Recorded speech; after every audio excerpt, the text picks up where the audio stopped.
దువ్వాడ వివాదంలో చర్చలు విఫలమయ్యాయని చెప్పుకోవచ్చు. మొత్తం 5 డిమాండ్లకు సంబంధించి 3 డిమాండ్లు పరిష్కరిస్తాం కానీ 2 డిమాండ్లు అయితే పరిష్కరించుంటాం. మేడం, ఏంటి డిమాండ్లకు సంబంధించి 2 కీలకమైనటువంటి మీరు పెట్టినటువంటి ప్రపోజల్స్ని వాళ్ళు రిజెక్ట్ చేశారు. ఏదైతే డైవర్స్ ప్రపోజల్ వెనక్కి తీసుకోమంటూ చెప్తున్నారు, మరోవైపు ఏదైతే ఈ బిల్డింగ్ సంబంధించి మేము అసలు ఖాళీ చేయము, తన పేరు మీదే ఉంటుంది, మీరేం భయపడకుండా అని చెప్తున్నారు. ఏంటి అన్నీ హంబక్కండి, ఆడిల మాటలన్నీ హంబక్కండి, ఒక్కడు కూడా నిజం లేదండి. ఇప్పుడు వరకు అన్నీ చేసాము వాళ్ళకి అన్నారండి. 5 కోట్లు ఇచ్చేసాము, 4 కోట్లు ఒకసారి ఇచ్చాము, 1,40,00,000 ఒకసారి ఇచ్చాము, సర్వం తీర్చేసామని మీ దగ్గర ఇప్పుడు వరకు చెప్పారు కదా. ఒక్కసారి ఆ ఇంటర్వ్యూస్ ఆయన ముందు పెట్టి సార్ అన్నీ ఇచ్చేసామన్నారు, మళ్ళీ ఇప్పుడు ఇదేంటి 5 హామీలని అడగండి ఆయనకి. అయితే ఏదైతే మీరు ఫ్యాక్టరీకి సంబంధించి ప్రాబ్లం ఉన్నదో అటు టెక్నికల్ ఇష్యూస్ ఉన్నాయి, అవి క్లియర్ చేస్తాం.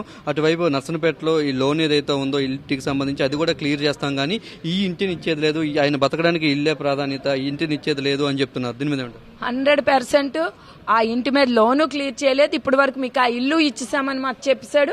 ఆయన పేరున ఆ ఇల్లు కూడా ఉంది. ఫ్యాక్టరీ కూడా క్లియర్ చేసామన్నాడు. ఫ్యాక్టరీ మీద కూడా 40,00,000 రూపాయలు అప్పు ఉంది. బయట అప్పులు నేను చాలా దగ్గరలు తెచ్చి హౌస్ ఇచ్చేసాను. అప్పులు కూడా పెండింగ్ లో ఆయన ఉంచేశారు. మా గోల్డ్ మా ఇవి అన్ని క్లియర్ చేయలేదు.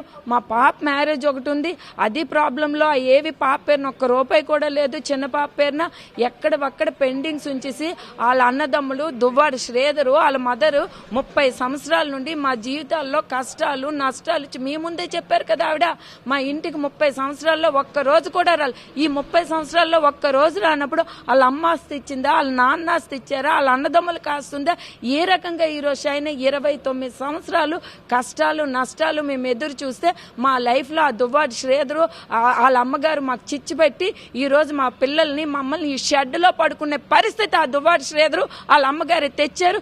ఎట్టి పరిస్థితుల్లో వాళ్ళన్ని అబద్దాలు ఆడుతున్నారు, మా లైఫ్లతో చెలగాట మాడుకుంటున్నారు. మేము ఈ ఇష్యూలో ఈ ఇంటికి ఎంటర్ అయిన వరకు మేము కాంప్రమైజ్ అయ్యే ప్రసక్తి లేదని నేను తెలియజేస్తున్నాను. మరో విషయంలో 2 సంవత్సరాల నుంచి వివాదం నడుస్తుంది కాబట్టి ఇప్పుడు అన్నయ్య ఆల్రెడీ డైవర్స్ ప్రపోజల్ ఇచ్చాడు కాబట్టి మేము వెనక్కి తగ్గేది లేదని శ్రీనివాస్ గారు చెప్పారని ఆయన చెప్తున్న పరిస్థితి ఏంటి? ఒక్క మాట చెప్తున్నాను, ఆ దువ్వాడ శ్రీధరు ఎక్కువ మాట్లాడితే తగిన పరిణామాలు అతడు ఎదుర్కొంటారని మీరు మీడియా ద్వారా చెప్పండి. అతడు ఎవడు మా విషయాల్లో ఇంటర్ఫీర్ కావడానికి? అతడు ఎవడు మా విషయాల్లో ఇంటర్ఫీర్? పలాస అతడిదే. అతడు ఎవడో అనవసరంగా రెచ్చగొట్టి మా డబ్బులు మా ఆస్తుల కోసం వచ్చి ఇంటర్ఫీర్ అవుతున్నాడు.